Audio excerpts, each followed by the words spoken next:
Baik, selamat malam teman-teman semuanya. Selamat malam, selamat Hari Raya Idul Adha juga yang bagi yang merayakan. Kembali lagi bersama saya Roland dari tim belajar asuransi.id, melanjutkan sesi kita yang sebelumnya. Seperti saya janjikan kepada teman-teman, kita mulai aja ya jam 7 biar waktunya efektif karena bahannya banyak sekali ternyata nggak cukup berapa kali pertemuan kita, 4 kali pertemuan itu untuk membahas 13 bab itu nggak cukup. Jadi mohon maaf nanti bab mungkin bab 9, 10, 11, 12, 13 itu kita nggak akan bahas, mungkin kita akan run through aja cepat gitu ya, karena itu membahas per class of business bagaimana sih penempatan reinsurance-nya gitu. Nah, saya nggak mau teman-teman di sini kesulitan dalam hal-hal intinya dari belajar mengenai reinsurance ini. Jadi saya lebih baik memfokuskan kita untuk memahami benar-benar reinsurance itu dari program fakultatifnya, treaty-nya ya, proporsional, non proporsional. Jadi hari ini saya sekilas mau bahas aja nih beberapa contoh, sekalian refresh yang kemarin kita udah belajar supaya lebih nempel lagi gitu.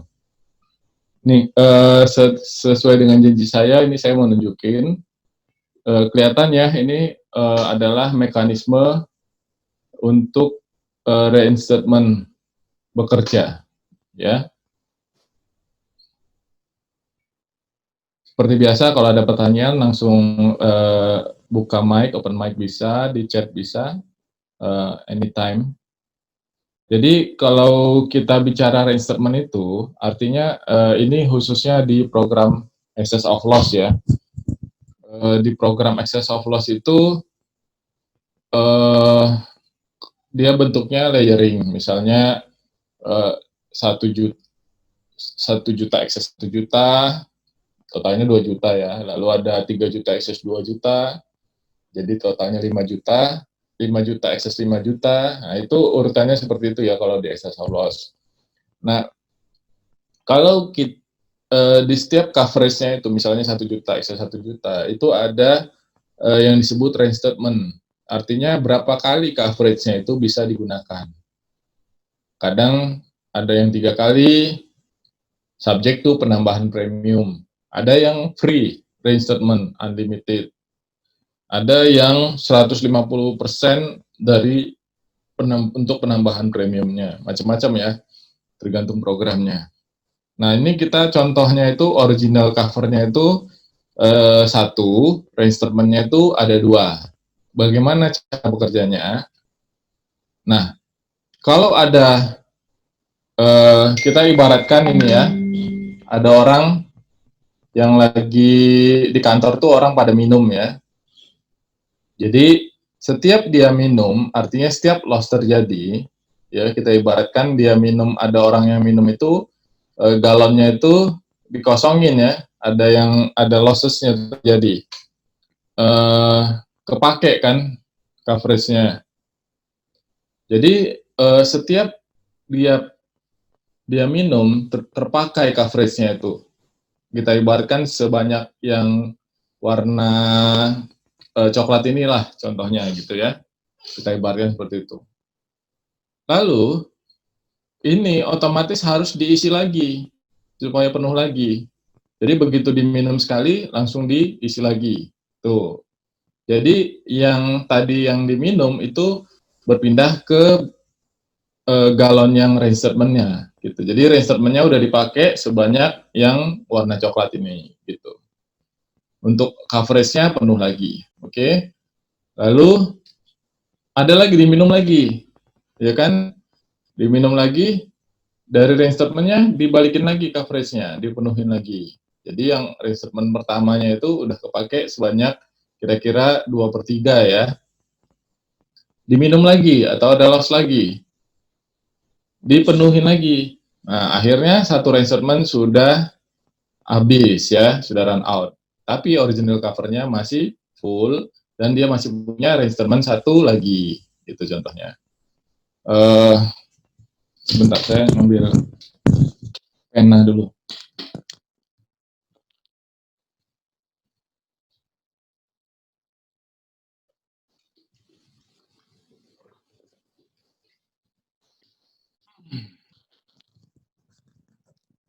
Ya, kita lanjut ya.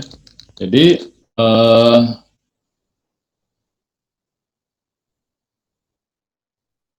masih ada original coverage dan masih ada satu buah reinstatement. Lalu diminum lagi atau ada loss lagi, ya. Ini gunakan reinstatement yang terakhir, diisi lagi yang original galonnya atau original covernya. Ada loss lagi, seterusnya reinstatement yang dipakai ya. Kalau ada loss lagi, nah masih penuh. Nah dengan kondisi seperti ini kita harus lihat periodenya. Kita harus lihat periodenya apakah masih panjang. Kira-kira bakalan cukup nggak satu galon ini untuk sampai dengan end of the period of the treaty tersebut. Kalau misalnya yakin masih ada, atau kita tunggu satu kali loss lagi deh Pak, gitu kan? Itu keputusan daripada perusahaan ya, apakah akan membeli yang namanya disebut backup cover, ya. Apakah perusahaan mau beli backup cover atau enggak, itu balik lagi ke perusahaan masing-masing. Oke.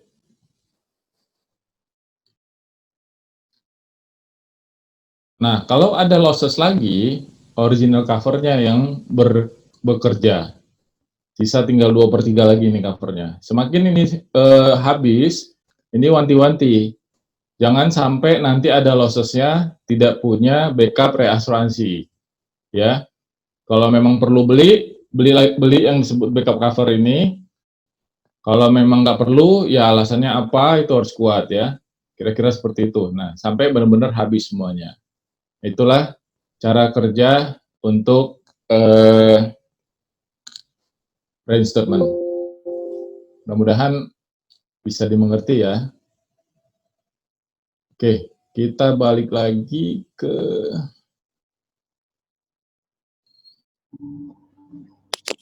skema reasuransi itu selalu ada reinstatement ya Pak? Untuk non proporsional itu khusus untuk non proporsional. Non proporsional, oke. Okay.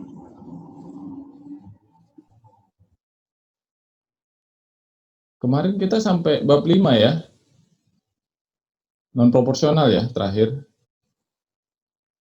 Sampai di aggregate excess of loss kalau nggak salah. Kita run through aja sebentar ya, non proporsional. Jadi takutnya nanti teman-teman merasa ini nih nggak dijelasin gitu, apa namanya, ada yang kelewat gitu, ada yang memang ditanyakan, ada yang nggak paham di bagian apa gitu, terus karena kita skip, jadi pertanyaannya nggak inget gitu.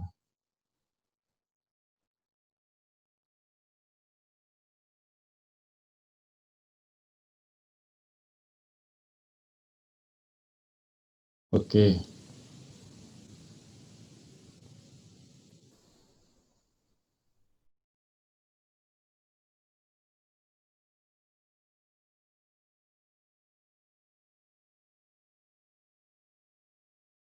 Kemarin kita udah sampai di stop loss.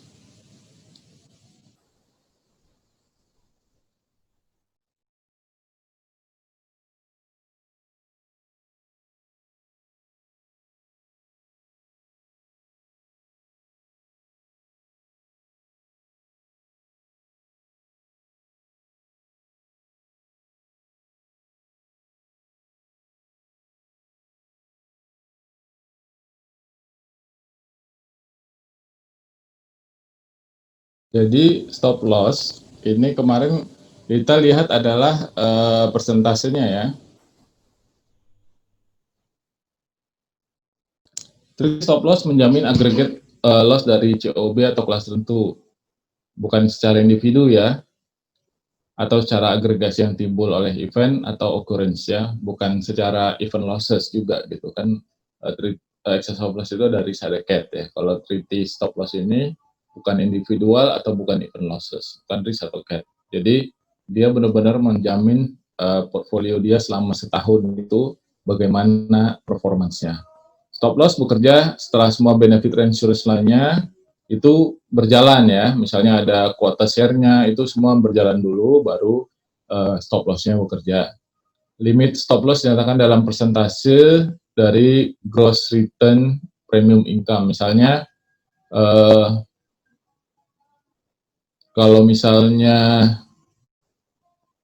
dia udah mencapai 105% dari gross net return premium income, akan dijamin oleh stop loss-nya itu sebesar 50%-nya, gitu ya. Lalu contohnya nih, misalnya property insurance mempunyai proteksi reinsurance itu 60% quota share dengan acceptance 100 ya, maksimum acceptance 100.000. Dan catastrophe cover untuk common account 1 excess 300.000 dengan 5% gross premium income ya. Jika gross premium income-nya 10 juta, berapa gross net premium income untuk stop loss-nya gitu. Nah, kalau kita premi retensi kuota share-nya berapa, premi excess of loss-nya berapa. Nah, premi retensi kuota share-nya itu kan ini 60-40 dengan limit 100.000 ya. Nih.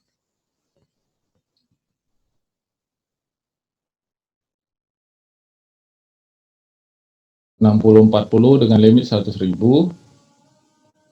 dan catastrophe cover 1 juta excess 300.000. Kalau dia GPI 10 juta, berarti 5%-nya itu adalah 500.000 ya. Hitung GNRPI untuk stop loss. Nah, sekarang pertanyaannya yang mau di cover itu yang mananya gitu. Property insurer memberi cover stop loss 50% in excess of 100% retain premium. Jadi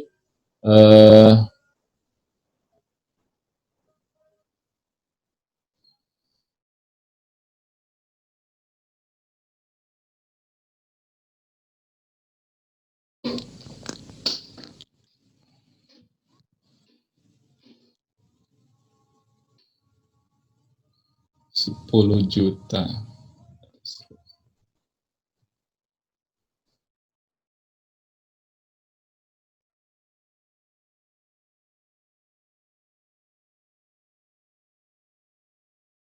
GPI.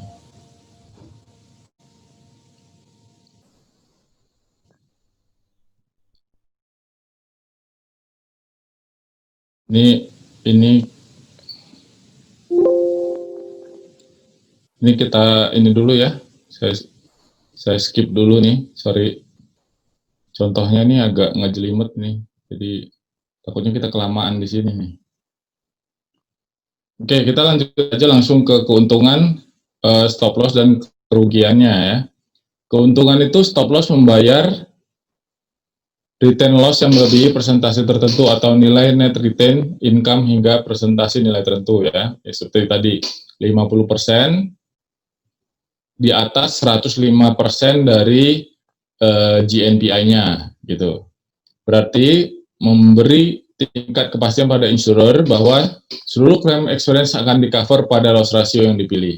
Jadi kalau misalnya di atas 105% of EGN RPI, ya dia punya keyakinan bahwa loss ratio-nya tidak akan melebihi 105. Contohnya gitu. Kerugiannya apa? Tidak mungkin diterapkan pada asuransi motor dan liability karena sifat klaimnya long tail ya, karena maturity dari losses-nya itu panjang ya, nggak setahun 2 tahun gitu, bisa lebih dari itu. Jadi kalau selama itu belum selesai kan nggak bisa dikunci nih loss ratio-nya. Jadi sulit ya untuk motor insurance yang ada liability cover-nya. Nah, selanjutnya ini aggregate excess of loss. Ini hampir mirip sama stop loss tadi. Kalau stop loss tadi kan persentase dari IGN RPI-nya. Kalau aggregate ini dia in amount ya, fixed amount. Misalnya dia membatasi atau mengurangi agregasi klaim selama periode setahun ya. Akan membayar aggregate loss di atas titik access subject to limit atasnya, hasil dari single event atau perils. Bisa single event, bisa individual risk selama pada periode coverage dari treaty-nya. Aggregate Excel bekerja jika insurer mengalami loss di COB tertentu dengan aggregate selama periode cover in excess nilai tersebut. Contoh, 2,5 juta in the aggregate excess of 5,25 juta in the aggregate. Penggunaan aggregate XL ini memproteksi net absolute retain account dari insurer terhadap total loss yang relatif kecil dalam nilainya, tapi berpotensi mempengaruhi loss ratio keseluruhan. Ya, jadi keuntungan untuk aggregate XL ini memberi proteksi terhadap expected result insurer dalam fixed premium ya. Jika result bagus, maka ada refund premi kepada reinsurer. Jika result bagus, maka ada refund premi kepada reinsurer. Tidak ada klaim hingga insurer mengalami ultimate loss pada COB yang di-cover sama. Ya, jadi kerugiannya kalau nggak ada loss, jadi nggak bekerja ininya, programnya kalau nggak ada loss. Oke, ini treaty non-proporsional ya, ada stop loss, ada aggregate excess of loss. Excess of loss ada risk, ada cap. Nah, bentuk lainnya apa sih excess of loss itu selain dari, jadi ada variasinya juga ya excess of loss itu ya. Nanti ini sering ditanya nih waktu ujian, apa sih yang dimaksud dengan class, umbrella, buffer, backup, cover, proteksi reinstatement premium, top and drop, cascade protection ya. Ini sering ditanyakan dan teman-teman sering latihan aja ini, coba cari-cari contoh-contohnya. Itu seperti apa ya,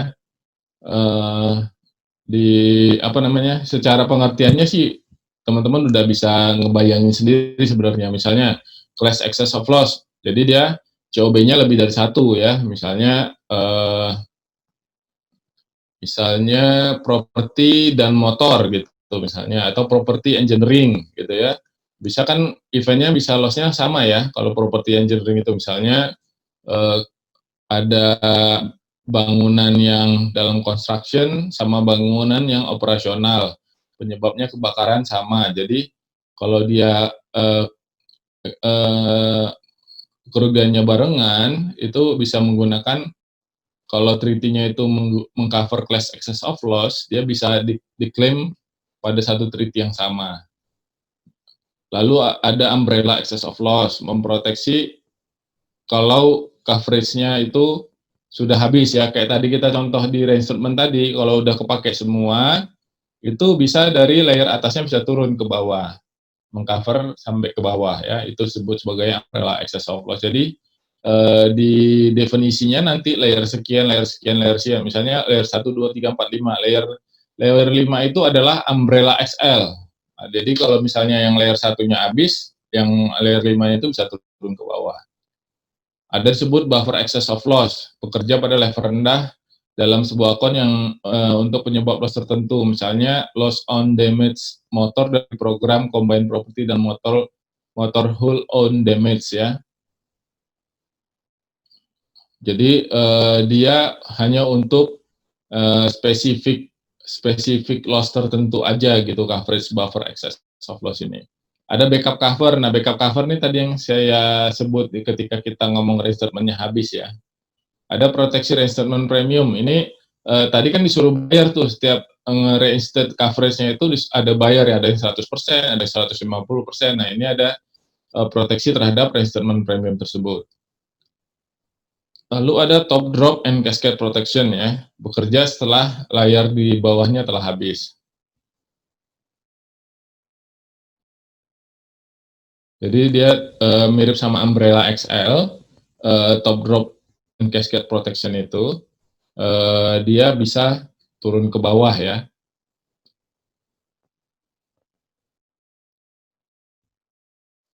Perhitungan premi reasuransi non proporsional ini bagaimana ngitungnya premi non proporsional sih gitu ya. Ada banyak metodenya tergantung faktor rating yang dipertimbangkan. Di awal tahun treaty ada pembayaran MINDEP namanya minimum deposit. Ada minimum premium, ada deposit premium ya. Kemarin kita udah belajar dalam fixed amount ya antara 80% sampai 90% dari estimated harganya. Pada akhir tahun akan di-adjust ya tergantung dari rate adjustable-nya terhadap EGNPI-nya ya.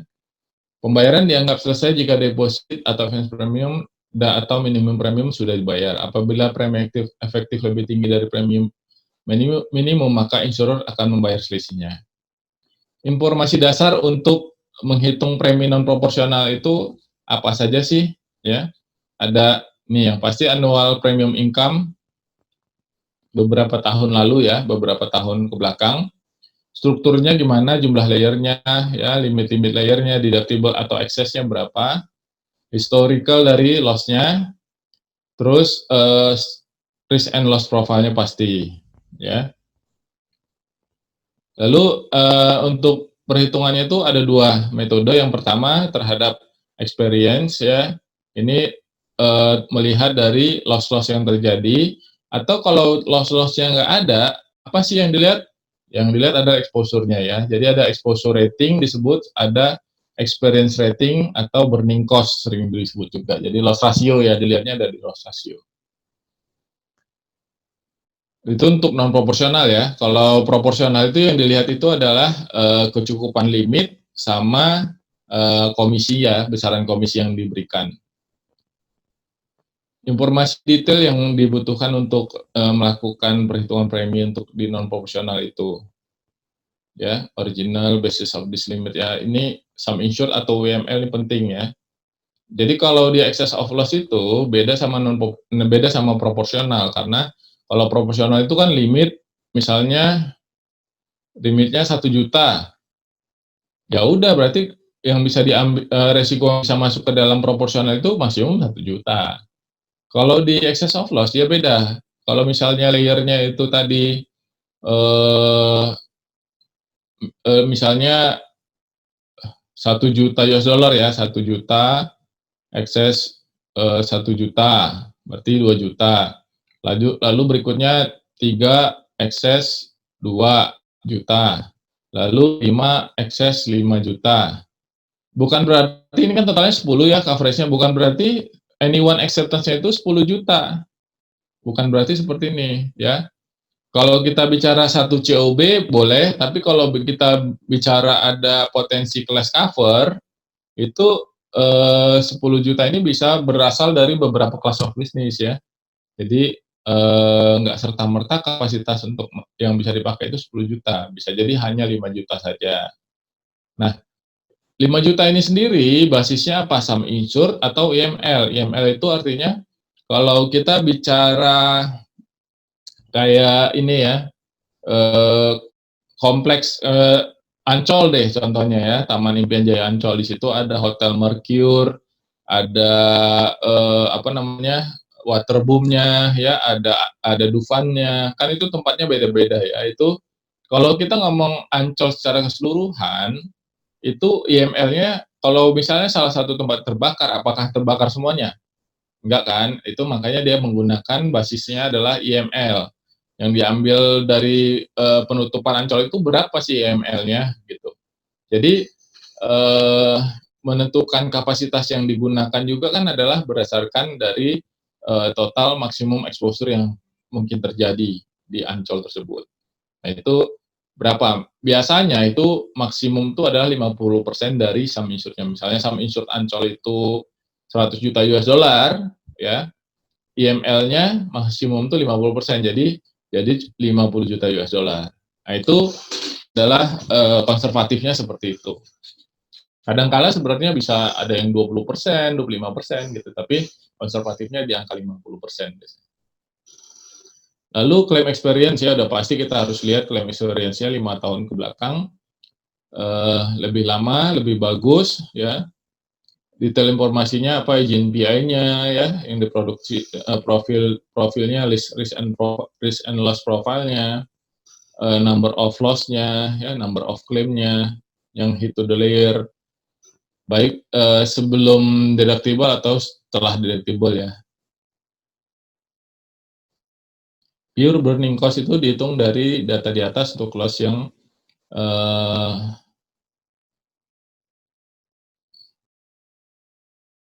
loss yang terjadi di atas layer deductible-nya atau layer excess-nya, yaitu berapa nanti dihitung terhadap premium income atau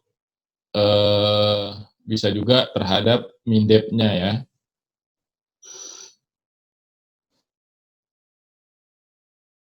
Pertimbangan lainnya apa? Figur loss tersebut merupakan antisipasi final cost terhadap klaim, ya. Apakah fluktuasi biaya klaim dari tahun ke tahunnya, ya, inflasinya juga dilihat, ya, fluktuasinya, misalnya bukan inflasi, maksudnya fluktuasinya. Jadi hari ini dilaporkan 1.000, besok jadi 2.000, ya, ada perubahan-perubahan itu. Nah, fluktuasi itu mempengaruhi juga dalam melakukan penentuan premi di non proporsional.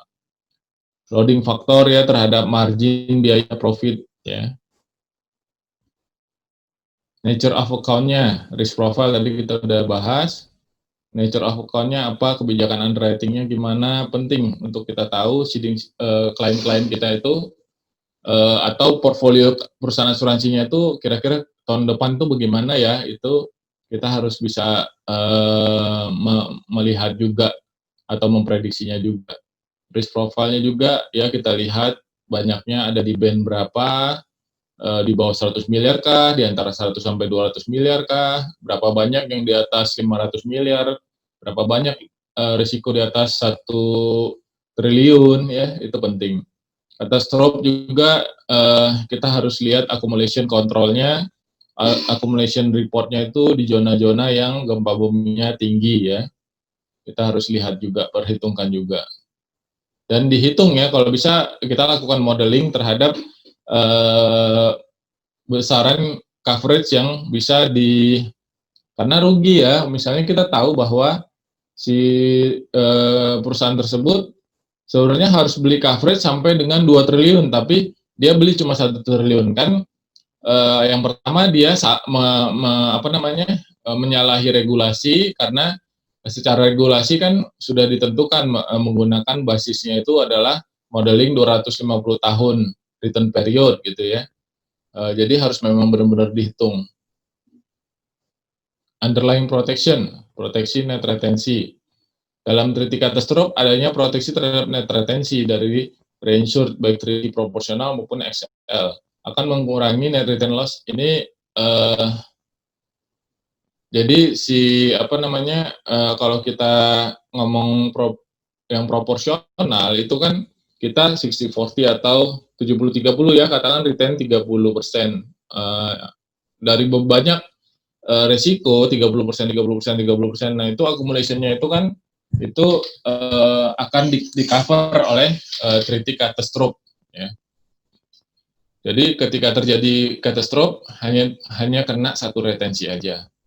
Jumlah reinstatement-nya juga pengaruh, apakah free reinstatement seperti saya sudah sampaikan tadi, apakah free, apakah 100%, apakah 150%. Nah, itu mempengaruhi ratingnya. Coverage yang dibutuhkan, limit atau kapasitas yang dibutuhkan, ya, berapa, besaran kapasitasnya, deductible-nya berapa, itu penting juga. Makin banyak layer yang dibeli, menunjukkan potensi exposure-nya tinggi, ya. Faktor eksternal dalam rating reinsurance non-proporsional, ya, inflasi, ya, seperti kenaikan biaya, kalau misalnya nanti ada losses, harganya bisa lebih tinggi daripada pas penutupannya karena penyelesaiannya secara reinstatement, misalnya. Fluktuasi nilai mata uang, ya, kalau kemarin dolar sempat naik tinggi banget sampai hampir 17.000 diprediksi. Kaitannya dengan insurer, ya, misalnya mayoritas treaty XL di basisnya itu 12 bulan. Jadi memberikan kesempatan untuk mereview basis cover dan GC-nya. Namun kontrak treaty bisa continuous basis, otomatis tanpa pemberitahuan. Jadi harus bentuknya long term relationship ya. Jadi kayak LTA, long term agreement LTA ya. Kualitas bisnis, kecenderungan terhadap bisnis dan final rate yang ditawarkan mencerminkan keengganan berpartisipasi dalam sebuah treaty. Jadi harus kita lihat kualitas bisnis kita apakah menjanjikan atau tidak. Nah ini bisa jadi kalau gitu-gitu aja bisnisnya, jadi reinsurernya juga agak enggan jadinya. Komponen premi, apa aja sih komponen preminya? Ada risk premium ya, fluktuasi, provisi untuk catastrophe. Jadi kita harus pertimbangkan tuh premi untuk risknya berapa, terus fluktuasi preminya gimana, terus untuk catastrophe-nya kita harus kumpulin dulu gitu. Jadi gini, kalau sebuah perusahaan 1 tahun misalnya 2020 tidak ada klaim catastrophe sama sekali. Untungnya perusahaan itu ada 100 miliar keuntungannya. Apakah kita bisa bilang bahwa 100 miliar itu untung, benar-benar untung gitu? Karena di tahun berikutnya kan bisa aja terjadi katastrofe. Karena katastrofe itu pasti terjadi, tapi yang nggak pasti itu adalah kapan gitu kan.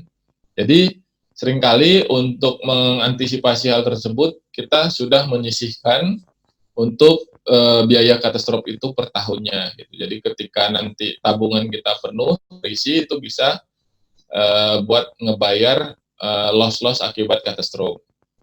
Provisi untuk biaya akuisisi pasti ya, komisi dan lain-lain. Margin profit pasti. Premi Excel berupa fix atau variable dari volume premi bisnis yang biasanya diproteksi. Definisi event. Nah ini teman-teman bisa baca event itu dia bisa disebutnya hours clause ya, beda-beda hours clause ini. Kalau untuk banjir, RSMD, untuk gempa bumi, itu sudah ada ketentuannya hours clause-nya itu 72 jam kah, 368 jam, 502 jam kah ya, macam-macam. Biasanya banjir paling lama itu banjir ya, dia bisa sampai dengan 502 jam. Gempa bumi tapi sekarang rata-rata juga bisa sampai lama juga, itu akibat di Indonesia ya, itu karena pemicunya itu waktu gempa Lombok kemarin ya. Lombok diguncang gempa sampai berhari-hari, sampai hampir sebulan. Nah itu dianggap sebagai satu event. Nah contohnya bisa dilihat sendiri ya teman-teman. Reinstatement ini tadi kita udah bahas. Oke.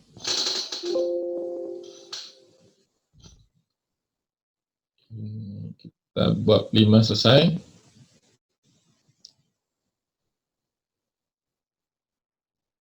Bab 6.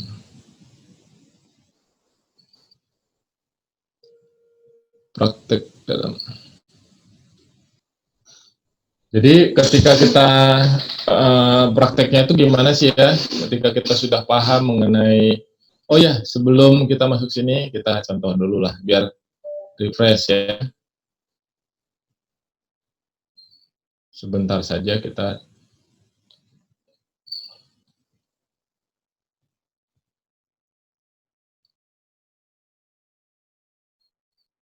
Nah dalam treaty itu ada disebut coverage basis. Di treaty itu ada dua, yaitu losses occurring sama risk attaching ya. Losses occurring during atau itu adalah loss yang terjadi pada saat treaty year-nya tersebut ya, atau sering disebut accident year. Normal trigger untuk treaty non proporsional ini biasanya di treaty non proporsional ya. Jadi misalnya saya punya treaty 1 Januari 2020 sampai dengan 31 Desember 2020. Kalau dia biasanya pakai loss occurring during, berarti dia menjamin loss yang terjadi di tahun itu, walaupun penutupannya terjadi di tahun sebelumnya, gitu. Nah, itu disebut loss occurring during. Ya ini, di contohnya itu adalah treaty dia loss-nya itu terjadi di treaty periodnya ya. Misalnya, sorry.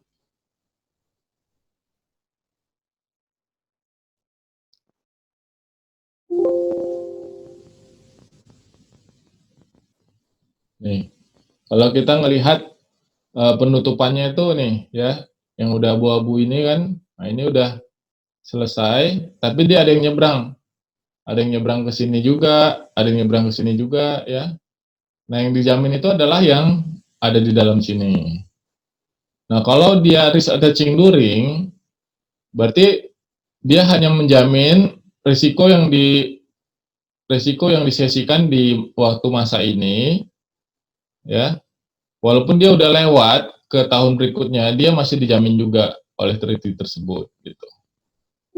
Itu namanya risk attaching luring. Kalau loss luring dia hanya loss yang terjadi di tahun itu aja. Kalau dia lewat tahun berikutnya, ini dijamin oleh treaty yang berikutnya ya.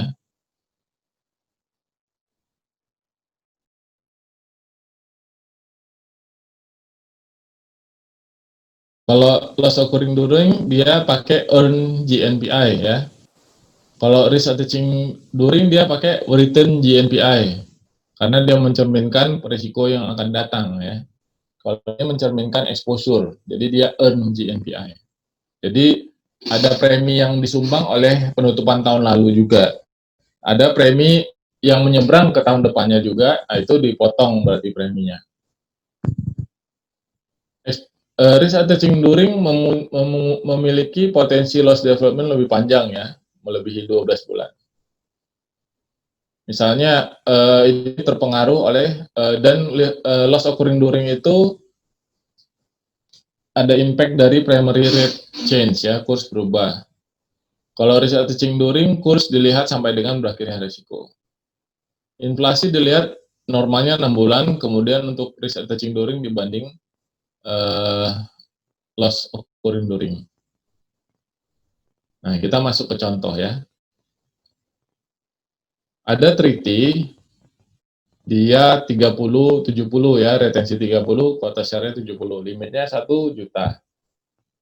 Nih, kalau kita bilang spreading-nya itu limitnya 1 juta berarti 300.000 sama 700.000.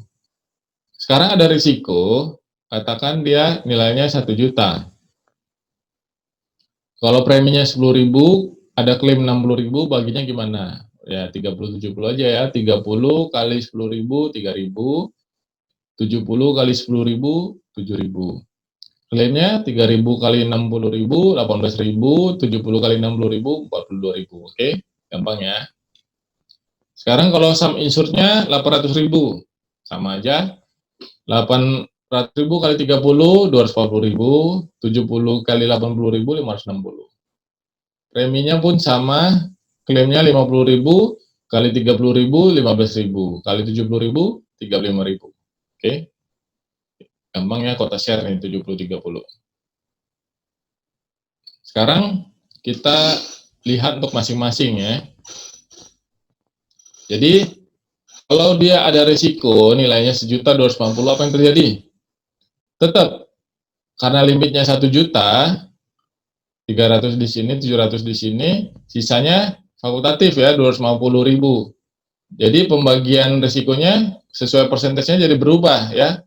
24 di reinsurance quota share-nya 56%, di fakultatifnya 20%. Kalau dia risikonya 710, tetap 70, salah ini 700.000 ya, maksudnya buat 10. Tetap 30% kali 700.000, dia 210.000, 490.000. Kalau dia sum insured-nya 850, sama ya, 30% di sini, 70% di sini. Oke. Sampai sini oke ya. Nah, sekarang kita surplus. Contohnya ada 4 lines ya, dengan retensi masing-masing satu lines ya, 4, berarti total covernya 4 juta ditambah 1 juta ya, 5 juta total covernya ya. Sekarang kalau ada TSI 5 juta, pembagiannya gimana? Oke, masuk gross retensi dulu 1 juta. 4 lines masuk di sini. Oke. Kalau testingnya 4 juta gimana? 1 juta dulu penuhin, 3 lines-nya dipakai. Total 4 juta.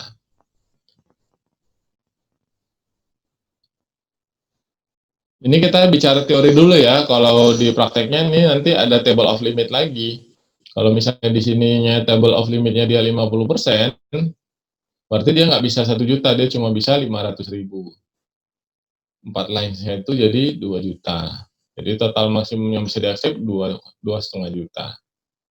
Itu kalau dia pakai table of limit ya.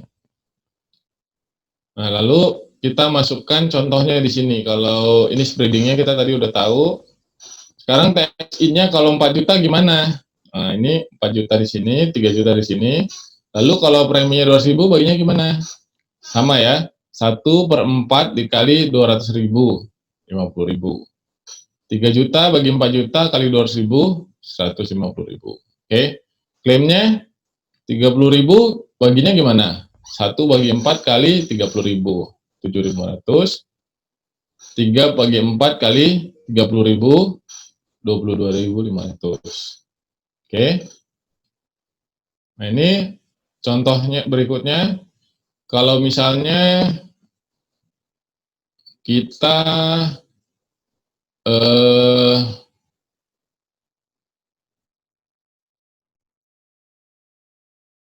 masih sama ya, 4 line. Kalau ada resiko 800.000 gimana? Ini masuk retensi semua. Surplus 4 line-nya. Kalau ada resiko 4 juta bagaimana? Di sini retensinya 700.000. Totalnya bukan totalnya, ini resiko 4 nomor 4. 700.000 4 line ya. Berarti 700.000 4 line-nya berapa? 2,8 ya. 700 tambah 2,8 3,5, masih sisa 500. Nih. Jadi masih sisa 500.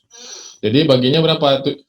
Spreading-nya 700 bagi 4 juta 17,5, 2,8 bagi 4 juta 70, 500 bagi 4 juta 12,5. Itu spreading-nya jadinya. Sekarang kalau 4 juta resikonya, terus satu lines-nya 800.000. Nah, ini langsung aja kali 4 dia 3.200.000, total 4 juta, nggak ada masalah. Sekarang 4 juta kalau dia satu lines-nya 1 juta, gimana? 4 lines berarti ini 3 juta ya. Masing-masing bisa diabsorb 1 tambah 3, 4 juta. Jadi nggak perlu eksesnya, nggak ada eksesnya. Sama dengan ini juga. Kalau 5 juta, dia satu lines-nya 1 juta, semuanya diabsorb oleh treaty-nya. Nggak ada masalah. Sekarang kita combine quota share plus surplus. Ada quota share 70-30, limitnya 1 juta.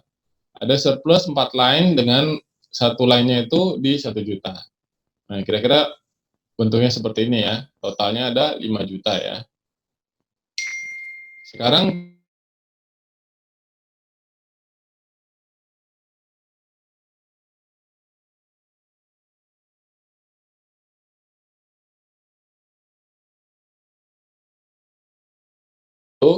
tapi dibagi 30-70 untuk quota share ya, berarti net retensinya 300.000. Yang dipakai 2 juta di surplusnya. Kalau 5 juta setengah gimana? 1 juta dulu, lainnya 4, 5 juta total, sisa masih 500. Ini berarti masuk ke fakultatif. Oke. Kalau 800.000 gimana? Oh, ini masuk di retensi surplus yang 1 juta ya.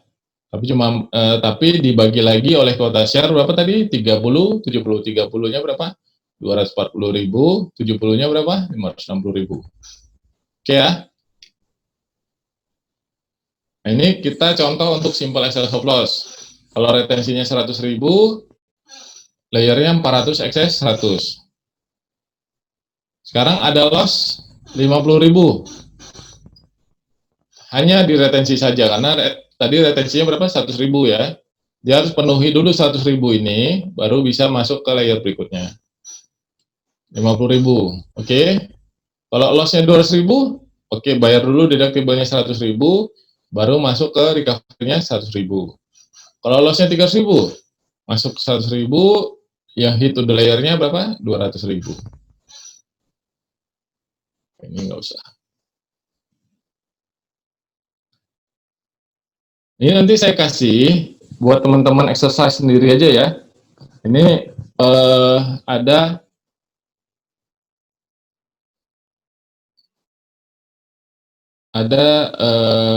contohnya itu dia nih.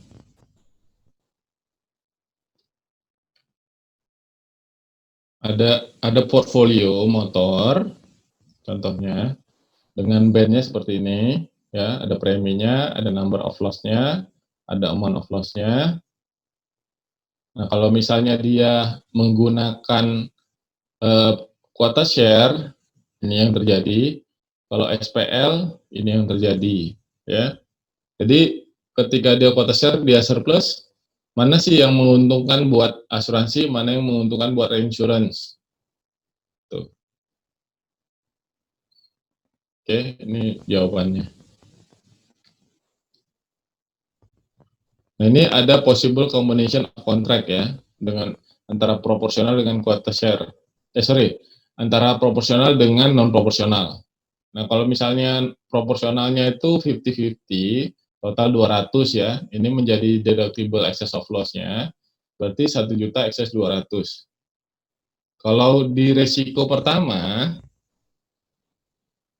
dia 1 juta resikonya, terus ada loss-nya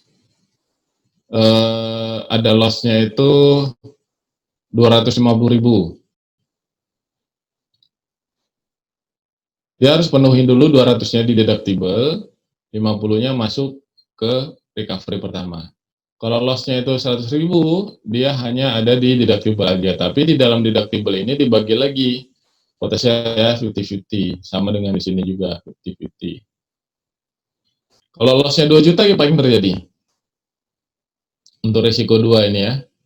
Loss-nya 2 juta. Berarti 200 di recovery deductible, 1 juta di layernya ya, 1 juta excess 200. Sisanya 800 kemana? Nah, ini dari awal harus ditempatkan secara fakultatif terpisah sendiri ya. Oke, mudah-mudahan itu cukup ya buat kita mengingat kembali skema pola kerja quota share, surplus, excess of loss.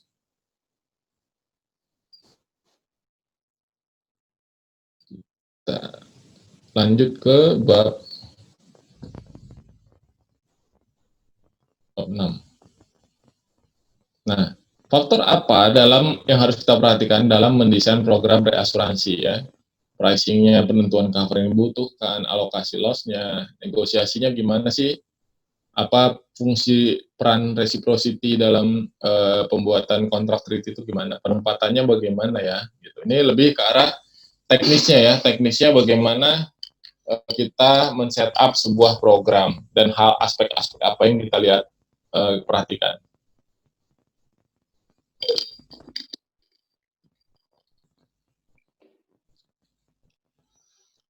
Nah, jadi ketika kita merancang sebuah treaty itu, kita harus lihat aspek yang perlu diperhatikan. Seperti objektifnya apa sih?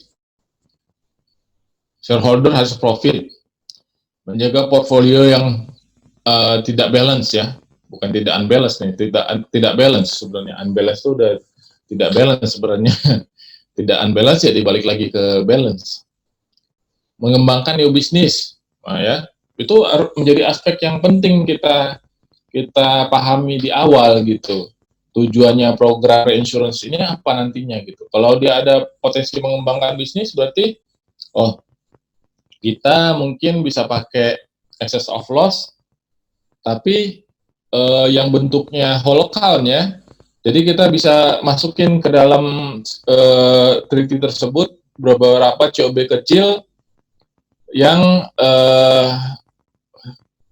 preminya itu udah dibayar depan semuanya, digabung sama COB-COB lainnya gitu ya misalnya. Jadi kayaknya ada cover gratisan kesannya gitu. Atau oh saya mau set up quota share aja deh gitu ya sama beberapa asuransi yang sudah punya expertise di sana. Nah, itu menjadi pertimbangan juga. Jadi kita langsung punya gambaran bentuk kontrak asuransi yang paling idealnya seperti apa ya. Lalu informasi apa nih yang dibutuhkan untuk biar programnya itu sesuai harapan kita ya. Coverage-nya apa aja, terus level retention yang dibutuhkannya itu berapa gitu ya. Itu perlu untuk informasi tersebut untuk kita ketahui. Lalu ketersediaan kapasitas reasuransi di marketnya kira-kira apa? Kalau misalnya kita mau nyari, oh saya mau cari coverage cyber risk, ada nggak ya di market gitu kan? Kita harus tahu dulu market-market mana yang kira-kira punya kapasitas untuk bisnis tersebut gitu ya. Lalu kalau bisa ada potensi reciprocity, boleh juga tuh gitu ya. Jadi kita bisa tukeran bisnis ya, karena sebenarnya untuk reinsurance itu kurang baik untuk terakumulasi oleh satu bisnis yang berasal dari satu wilayah saja ya. Misalnya perusahaan reasuransi A hanya mengcover bisnis-bisnis yang berasal dari Pulau Sulawesi saja misalnya. Kalau amit-amit Pulau Sulawesi terjadi gempa bumi besar, si reasuransi ini ya habis semua portfolionya kan. Jadi sebaiknya portfolio dari perusahaan tersebut harus tersebar ya di semua daerah. Apalagi bisa sampai luar negeri, jadi lebih aman. Bukan lebih aman sih, maksudnya lebih potensi terjadi losses yang disebabkan oleh satu kejadian yang menimpa sampai daerah yang semakin luas kan semakin kecil ya. Ada perils yang model seperti itu gitu ya. Jadi kalau reciprocity ini dia akumulasi dia di satu daerah itu bisa dia rilis, dia bisa kempesin lah ibaratnya gitu ya. Lalu dia dapat penggantinya dari daerah lain yang dia belum punya, kira-kira seperti itu. Lalu alternatif pada produk reasuransi yang konvensional ya, misalnya dia bisa ditutup dengan model stop loss kah gitu ya, yang biasanya konvensional hanya quota share aja bisa dengan coba program yang lainnya. Lalu objektif yang ingin dicapai dalam menyusun program reasuransi itu harus jelas ya. Yang pasti harus otomatis ya, kapasitasnya memadai, lingkup jaminannya memadai, keuntungan ekonomi, security dan continuity ini penting ya. Jadi security-nya itu jangan yang tiba-tiba nanti bangkrut gitu ya. Jadi kita penting juga punya partner yang berhubungan itu dalam waktu yang jangka panjang. Ini udah saya jelasin tadi ya. Lalu faktor-faktor yang menentukan pilihan bentuk treaty-nya apa aja nih gitu. Nah, kita harus lihat portfolio kita. Kira-kira portfolio kita itu banyaknya apa sih? Banyak yang coverage-nya di Kalimantan, oh saya nggak perlu coverage gempa bumi kalau di Kalimantan misalnya gitu ya. Atau saya cuma dapat penawaran asuransi kebakaran tapi hanya 1-2 dan nilainya gede banget gitu. Perlu nggak ya saya perlu treaty untuk model portfolio seperti itu? Nah itu kita harus pertimbangkan portfolionya itu sesuai tidak dengan jenis reasuransi yang mau kita beli nantinya gitu ya. Apakah ada potensi akumulasi losses kah gitu ya? Kita harus lihat. Apakah ada unlimited liability kah? Apakah insurer mencari reinsurance sebagai sarana untuk tumbuh dan atau kapasitas gitu ya? Apakah dia mau tumbuh atau hanya untuk berkompetisi aja gitu ya? Supaya dia bisa berkompetisi.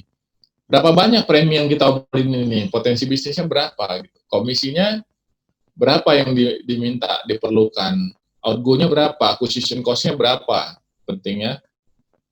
Apakah ada propertinya itu dicampur dengan COB lainnya kah? Terus klaim yang harus selesaikan itu seberapa cepat gitu. Reinstatement-nya perlu berapa banyak? Apakah unlimited kah? Atau dibatasi? Adakah keinginan untuk hubungan jangka panjang? Adakah keinginan untuk reciprocity? Berapa cost operation-nya yang diperlukan gitu kan? Budgetnya berapa? Itu penting juga tuh. Nah, ini contoh beberapa kombinasi kontrak reasuransi. Ini sama seperti yang tadi saya udah sharing ya. Jadi kita lewat aja nih. Faktor dalam merancang program reasuransi ya. Tadi seperti saya ini udah bahas ya mengenai sum insured atau limit of liability atau IML ya. Itu penting juga. Dukungan reasuransi fakultatif dibutuhkan jika risiko di luar definisi ya, atau sum insured besar. Ya, jadi penting. Fakultatif juga adalah last resort. Lalu polis unlimited liability pada TPL tidak cocok untuk surplus ya, karena surplus itu dia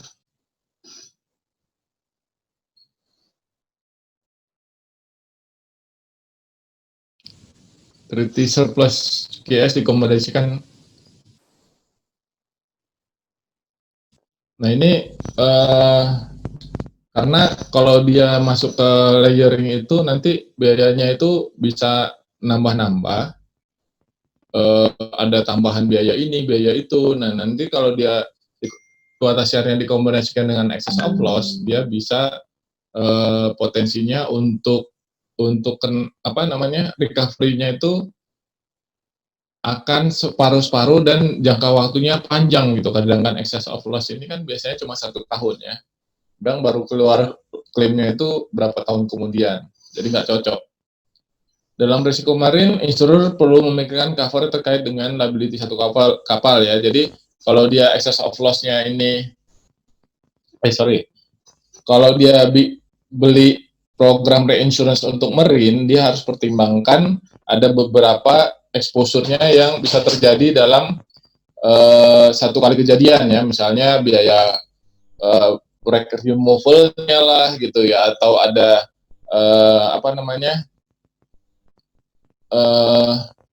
3/4 collision liability atau 4/4 collision liability. Jadi kalau kapal itu nabrak kapal yang lain, dia harus tanggung jawab juga terhadap kapal yang ditabrak. Sementara kapal dia sendiri tenggelam gitu kan.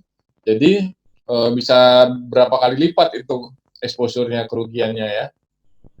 Biasanya treaty terpisah untuk CEBO individu, tapi untuk lain level kecil boleh kombinasi ya. Jadi kalau dia hanya kecil aja, exposure-nya kecil, itu bisa berpotensi untuk digabung-gabung saja treaty-nya supaya ekonomis ya. Kalau dia dipisah, jadi treaty-nya nggak ekonomis, jadi kadang EPI-nya hanya cuma berapa juta rupiah saja gitu, itu kurang efektif.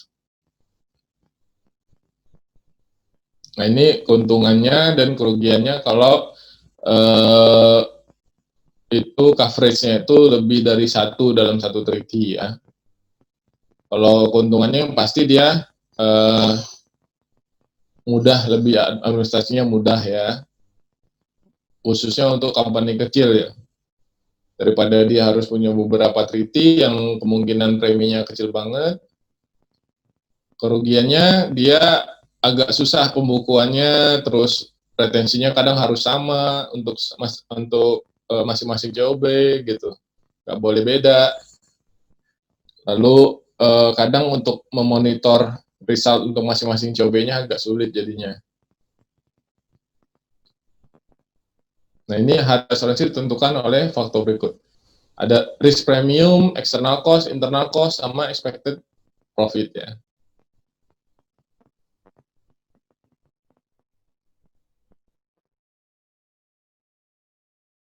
Insurer akan mempertimbangkan terms condition existing termasuk faktor-faktor seperti perubahan portfolio ya, bagaimana underwriting filosofinya, bagaimana terus portfolionya banyak di model yang seperti apa, lalu perubahan tarif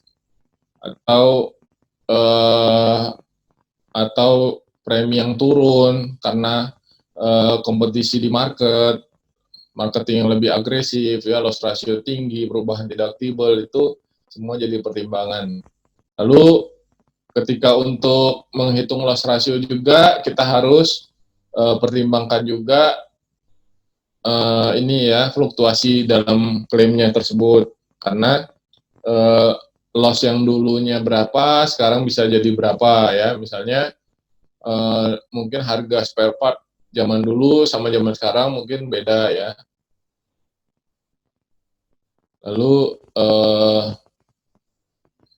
juga loading untuk servis-servis lainnya, ya, misalnya bantuan dalam konsultasi, training, pendidikan, itu bisa dibebankan juga di sini. Nah, ini penentuan kebutuhan cover. Bisa hanya untuk risk saja kah, atau termasuk catastrophe juga, gitu ya. Melihat dari portfolionya juga masing-masing.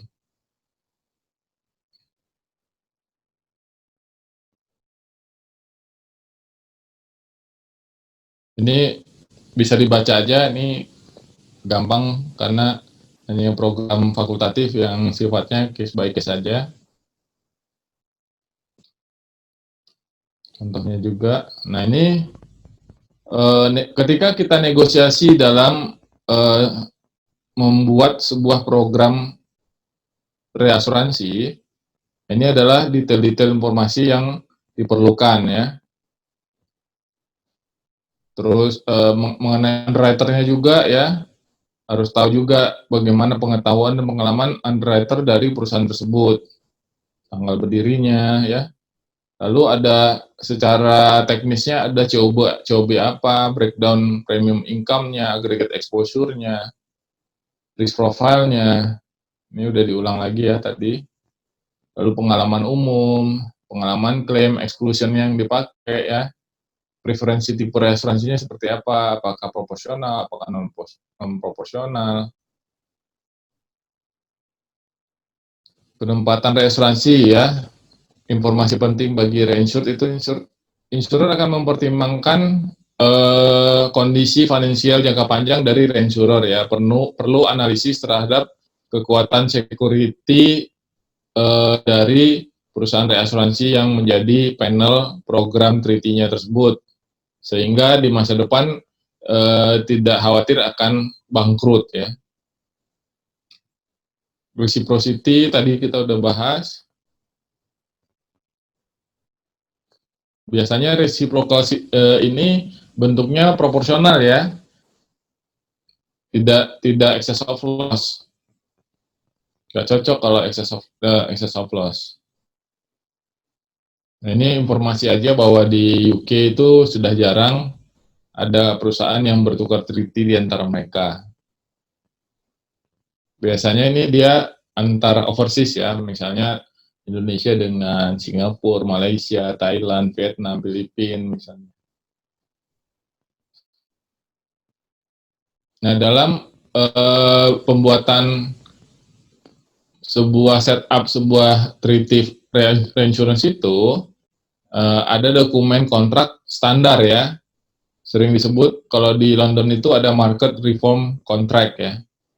Jadi bentuknya itu sama semuanya. Strukturnya ini seperti ini, ya.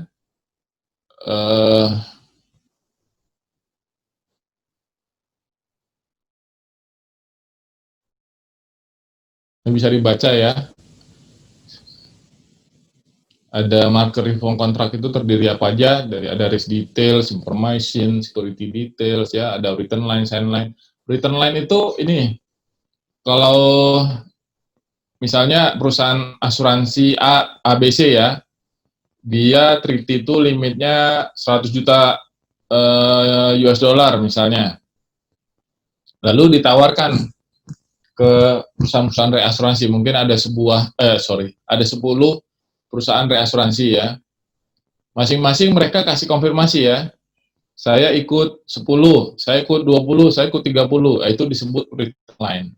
Nanti ketika dikumpulin total semua yang 10 reinsurance itu, ternyata jumlahnya 150%, kan nggak mungkin kita confirm 150% kan, maksimum 100%. Nah, ketika kita kurangin sesuai proporsionalnya, sesuai dengan proporsinya, sehingga totalnya jadi 100, nah itu disebut sebagai sign line ya.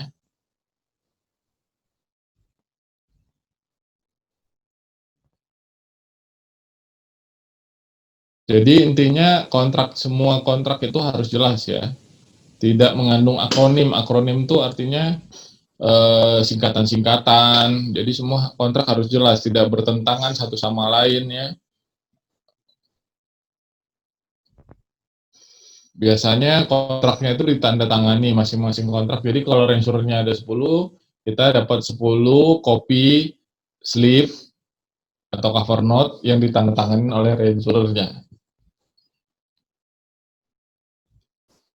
Nah, ini secara overall gambaran alurnya ya. Cedent, broker, reinsurance. Ini kalau pakai broker ya. Jadi cedent minta penempatan reinsurance ya. Dia kasih ke broker, prepare dokumen dikasih ke reinsurance, di review, lalu di hasil reviewnya diinformasikan ke broker, lalu dibalikan ke cedent, di approve atau enggak, udah sesuai enggak nih penawarannya. Udah, kalau sesuai ya langsung penempatan reinsurance-nya berapa persen ya, misalnya reinsurance A, reas A, B, C berapa persen nih, 10, 20, 30 gitu ya. Lalu masuk ke sini diterbitkan pembayarannya. Kalau dia nggak sesuai, misalnya dia ngasih terms and condition di sini subject to warranty, itu nggak sesuai, dia akan prepare dokumen lagi, atau mungkin tidak jadi sama sekali ya, tidak sesuai. Ini juga reinsurance juga bisa nolak juga ya. Klaim juga sama, ada pengajuan klaim ke broker, broker ngajuin ke reinsurance, di reinsurance di review datanya, lalu dibayar klaimnya, instruksi pembayaran klaim ke broker, sesuai nggak tadi pembayarannya dengan apa yang diminta. Kalau nggak sesuai, balik lagi ke sini, kalau sesuai ya langsung disettle klaimnya. Kira-kira secara makronya begitu ya, high levelnya, alur prosesnya seperti itu. Dampak electronic placement. Nah, ini dibaca saja. Biasanya jarang keluar sih yang model-model begini. Kalau saya disuruh bikin soal sih nggak akan keluar nih beginian. Oke. Sekian ya bab 6.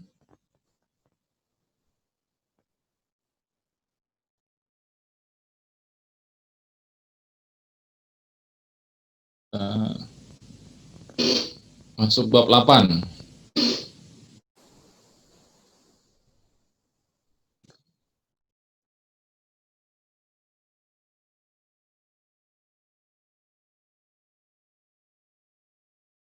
Bab 7 itu dia hampir sama dengan 102 ya. Jadi teman-teman refresh aja, itu soal 102, dia mempelajari mengenai legal ya, legal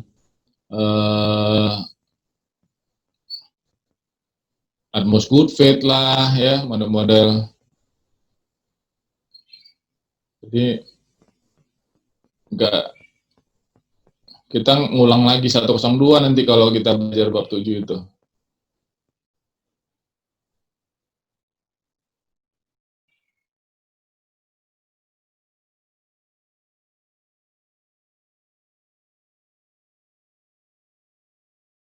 Oke. Bab 8 ini isinya adalah mengenai kontrak wording ya. Jadi wording-wording apa yang ada di dalam sebuah agreement reinsurance atau reinsurance agreement, dan apa aja sih yang harus kita waspadai, apa aja yang harus kita terapkan ya, di apply dalam treaty wording tersebut.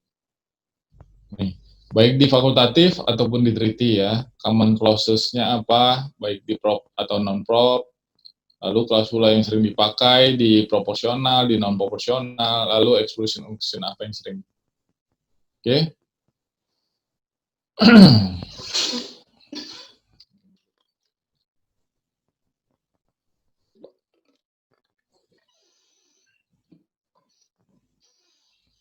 Wording reinsurance adalah sign agreement sebagai bukti kontrak reinsurance dengan masing-masing pihak. Bukti kontrak asuransi dari masing-masing pihak. Kontrak clarity ya, wording harus jelas, menghindari ambiguitas dan mencerminkan tujuan dari semua pihak. Pernyataan tidak penuh, kurang teliti, banyaknya annotation, klausula diperoleh dari copy paste, klausula yang kontradiktori, misstatement dalam terms condition. Wording digunakan dokumen polis resmi sebagai bukti adanya cover. Alternatifnya menggunakan market reform slip. Cover note bukan dokumen polis atau kontrak, dibuat oleh broker kepada kliennya sebagai tanda cover dari broker diberikan oleh reinsurer. Jadi ada 3 yang penting itu siapa aja yang terlibat, subject matter-nya apa, TC, limitation, exclusion yang disepakati. Nah, untuk fakultatif wording sama harus menjelaskan 3 hal tersebut. Menyatakan kontrak reasuransi menjamin kepentingan reinsured dalam hal pembayaran sesuai TC original policy. Reinsured akan menahan retensi subject to reinsurance treaty proporsional atau XL dengan subject matter peril yang identik dengan proporsi tetap. Jika retensi atau proporsi reinsured berkurang, maka liability reinsured juga berkurang secara proporsional. Menjamin bahwa premi yang dibayarkan pada reinsurer dihitung berdasarkan gross rate yang sama sesuai original policy. Ini proportion of original risk. Jadi tetap sesuai dengan proporsinya. Jadi kalau placementnya tadi contoh yang eksesnya itu ada berapa, itu dibagi sama insurednya, itu adalah proporsi untuk fakultatifnya. Nah ini basis cost in addition atau cost inclusive ya. Biasanya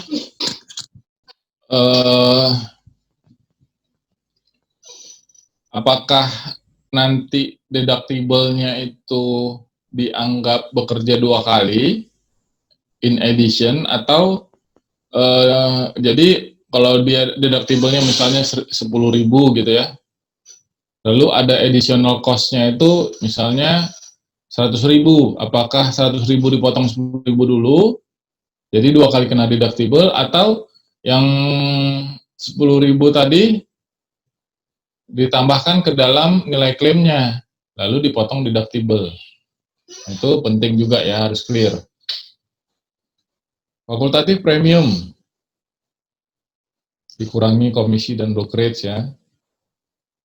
WPC menjelaskan pembayaran premi ya, atau kalau nggak dibayar, cover akan berhenti pada saat tanggal due WPC tersebut, bisa berhenti di saat itu atau sejak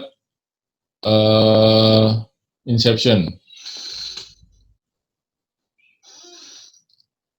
Bahwa cover fakultatif itu bisa juga disebut back-to-back cover, jadi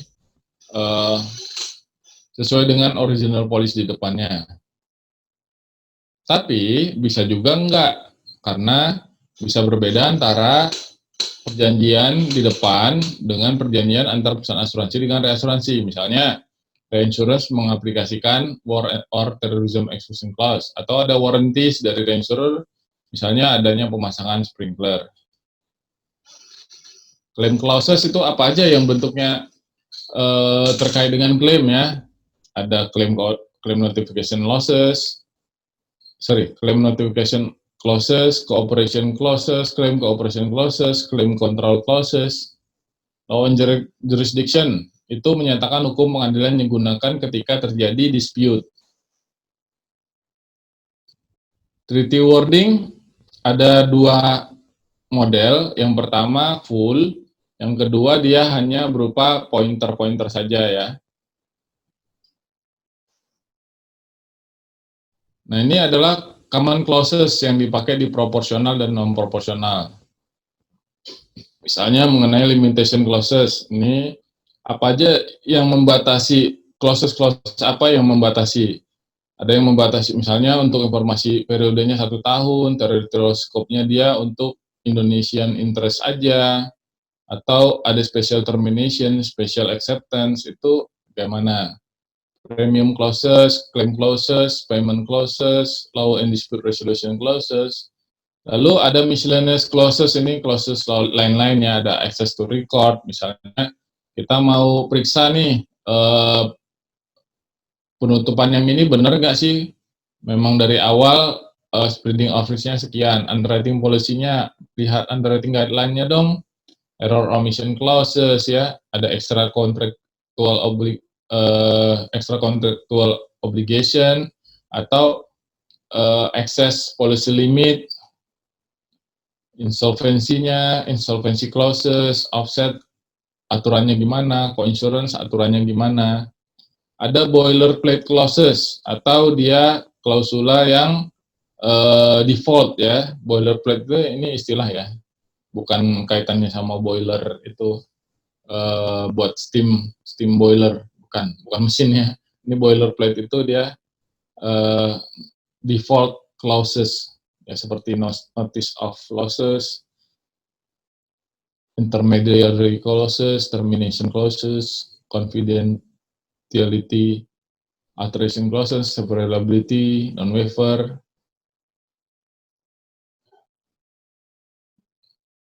Ada di dalam treaty contract sendiri itu ada preamble, ada arrangement clauses-nya juga. Nih tadi dijelasin ya satu-satu ya, limitation clauses itu misalnya apa? Ya, periodenya continuous atau fix ya.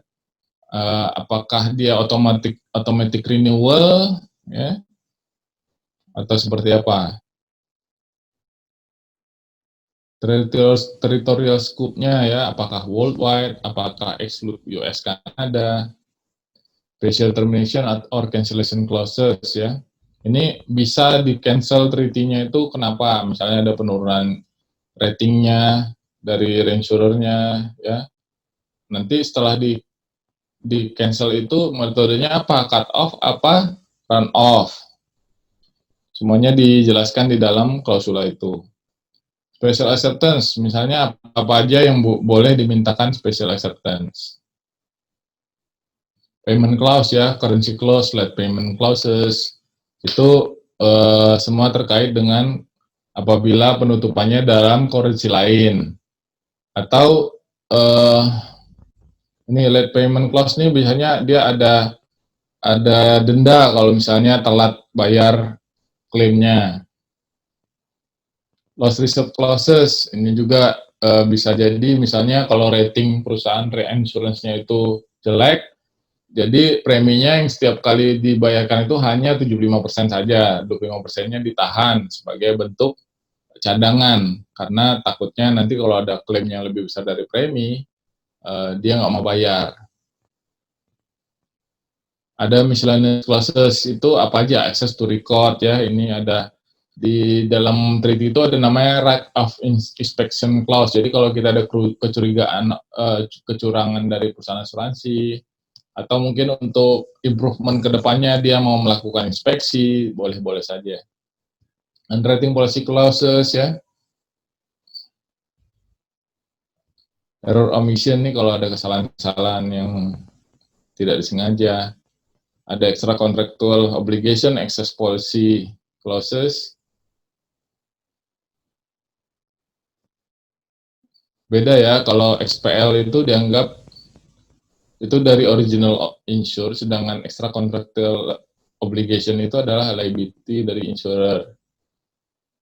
Kalau XPL ini dijamin oleh polis original, tapi dia melewati limit tertentu. Kalau yang ekstra kontraktual itu di luar original policy ya, atau ketentuan reinsurance, tapi tetap harus dibayar. Insolvency clauses, misalnya kalau perusahaannya kurang bagus likuiditasnya, dia bisa otomatis mintakan pembayaran dipercepat dari reinsurance untuk membayar ke tertanggung. Offset clause atau mau langsung offset pembayaran. Nah, boilerplate adalah clause yang berlaku di semua kontrak asuransi dan asuransi yang muncul dengan alasan hukum.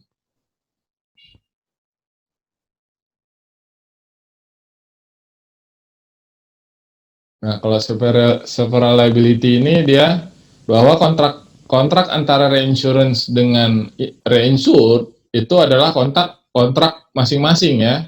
Jadi apapun yang terjadi sama salah satu reinsurance itu tidak berarti sama dengan reinsurance lainnya. Jadi several liability itu dia masing-masing aja, intinya gitu.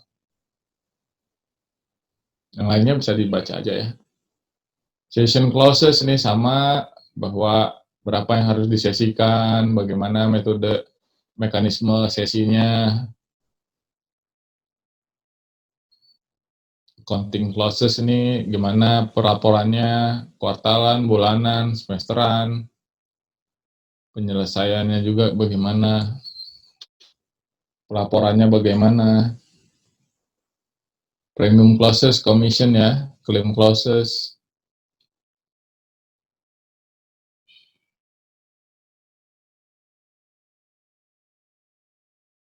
Ini premium loss reserve deposit ya, tadi yang tadi saya jelaskan kalau dia ratingnya kurang bagus, dia bisa dilakukan premium reserve or deposit clauses.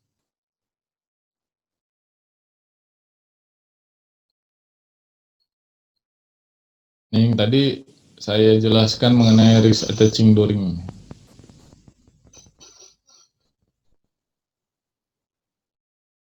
Ini loss occurring during. Tadi udah ya. Nah, ini ada loss discover, ada claim made basis. Jadi, reinsurer setuju menerima liability atas pemberitahuan klaim oleh insurer yang berada dalam periode reasuransi. Exposure reinsurer terhadap loss tidak ditentukan oleh inception date dari polis originalnya ya, tapi kapan loss itu terjadinya, tahunnya kapan. Premi itu ketentuannya seperti apa, ultimate net loss clause setelah pengurangan tertentu. Jadi kalau original itu from ground up, kalau dia ultimate net loss itu berapa yang itu layernya.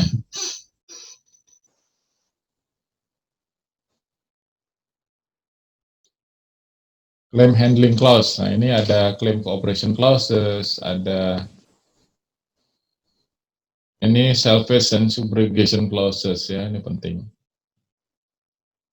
Nah satu hal yang kadang lupa, kalau di ini tapi penting juga menurut saya, kalau misalnya di original policy itu kan ada ketentuan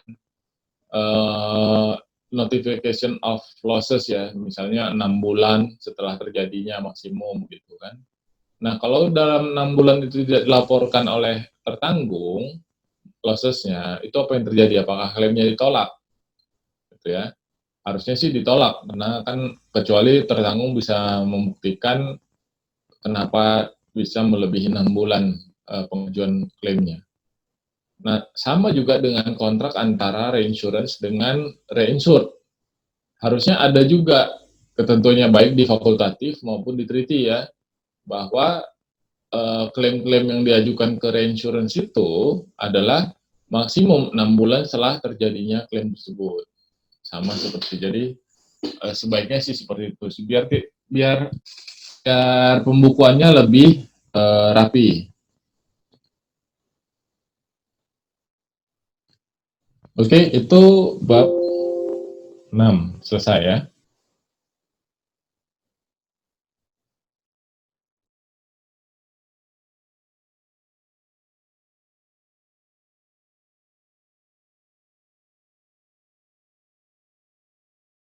Sorry, bab 8 tadi ya. 9. Pasar reinsurance.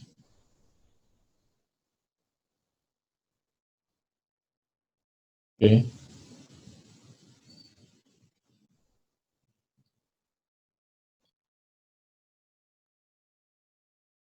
Nature of the reinsurance market. Jadi pasar adalah tempat transaksi perdagangan komoditi yang homogen antara beberapa penjual dengan pembeli yang memiliki akses yang mudah dan pertukaran informasi harga, TC, dan ketersediaan komoditas. Kalau pasar asuransi, dia melihat size, kapasitas, nature bervariasi ya, dari small monopoly market di negara berkembang, seperti large international market di London, New York, Jepang, Swiss, dan lainnya. Apakah domestik dan international market dengan teknologi, konsolidasi pasar ya. Dia melihat juga pengalaman kegagalan program reasuransi karena penempatan program pada single reasuradur butuh security atas reasuradur tersebut. Jadi menurut Eric Harp Basin dalam buku International Insurance and Reinsurance Center of the Future, persyaratan menjadi international market itu harus adanya kestabilan politik ya, karena reinsurance itu adalah long term product minimal 1 tahun. Lokasi geografisnya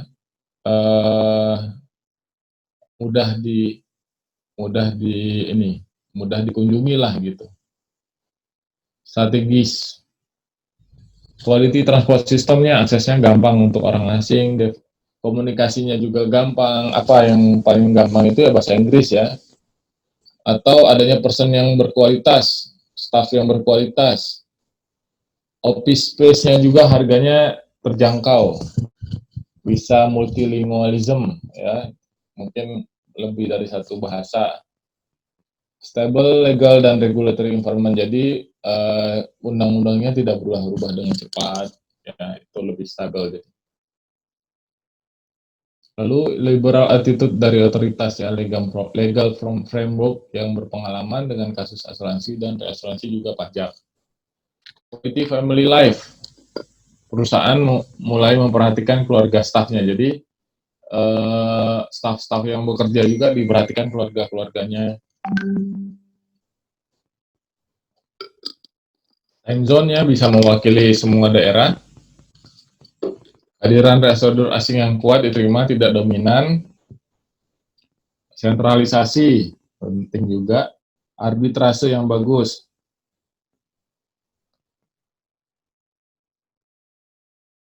Bentar ya.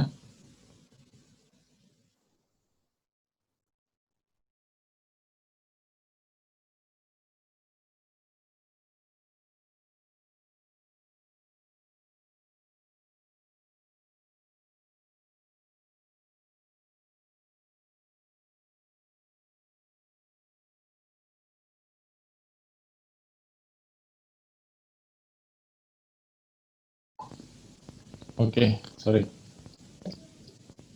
Market environment. Jadi aspek yang mempengaruhi pasar asuransi itu apa saja? Ya, aspek-aspek yang mempengaruhi kondisi market insurance. Yang pasti yang pertama itu harga. Cenderung semakin turun itu akan berdampak kepada mungkin pemainnya akan berkurang. Kalau harganya semakin murah, availability ya, terbatasan kapasitas asuransi besar ya, ini penting juga. Kompetisi karena broker semakin berpengaruh dalam penetapan harga dan terms condition, karena broker bisa membandingkan antara satu security dengan security lainnya. Development loss exposure ya, recovery time semakin pendek dengan bantuan teknologi, jadi lebih cepat nih, pembayaran klaim lebih cepat, teknologi ini membantu semua secara administrasi menjadi lebih cepat. Lalu potential claim, loss exposure yang baru membuat reasuradur membutuhkan tambahan cover yang baru.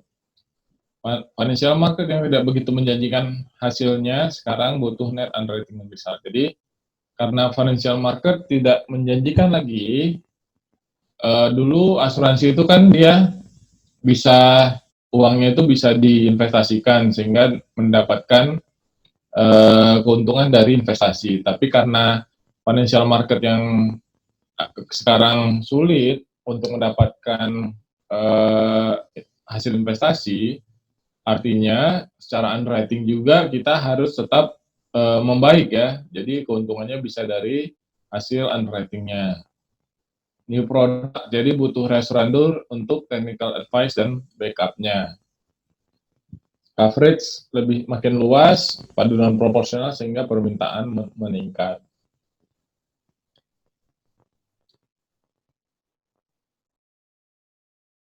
Ini bicara soal Lloyds, ini nggak akan keluar dalam ujian ya.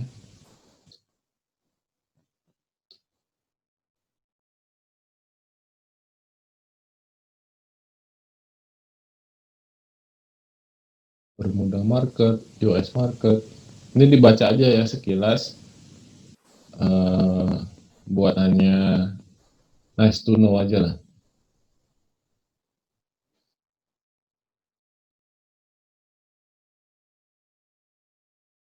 Nah ini kita bicara mengenai market cycles, ini udah berulang kali diulang di subjek 103 dan juga subjek 402, 107. Ini ada pembahasan mengenai soft market ya. Jadi kalau marketnya lagi soft ya, kapasitas berkurang, nanti kelamaan harga menjadi naik, marketnya hard, pemainnya makin banyak, sehingga kompetisinya bertambah, harga turun lagi, yaitu memang kondisi market cycle seperti itu.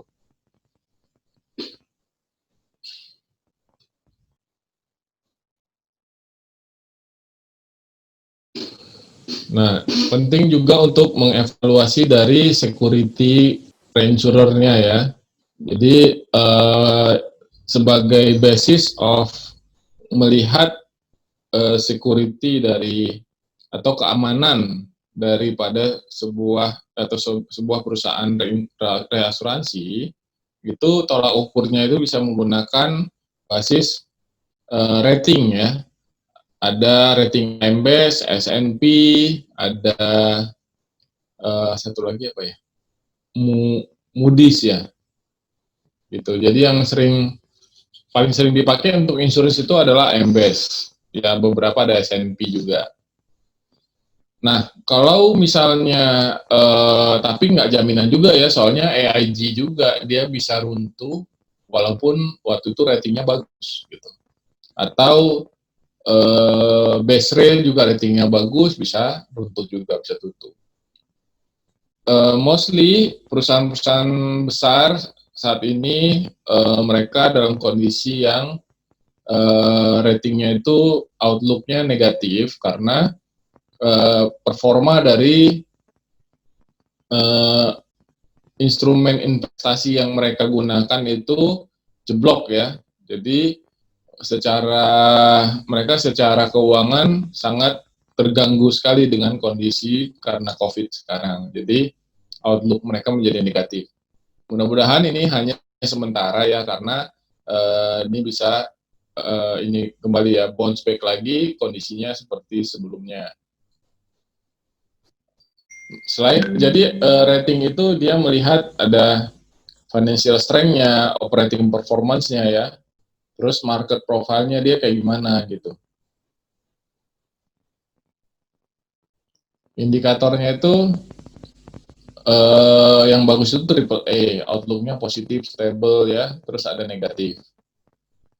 Source information ada strategic operational plan material.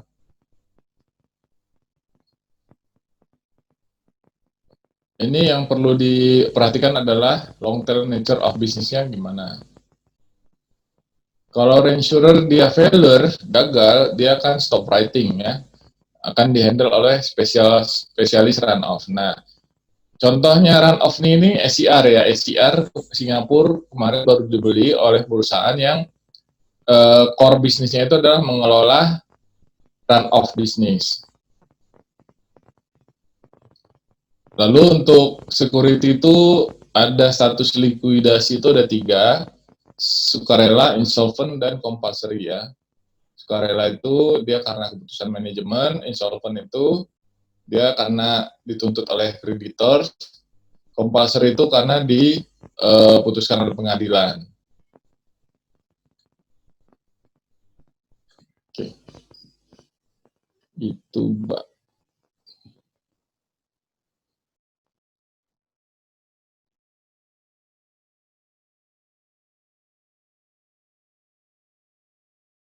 Oh, 10.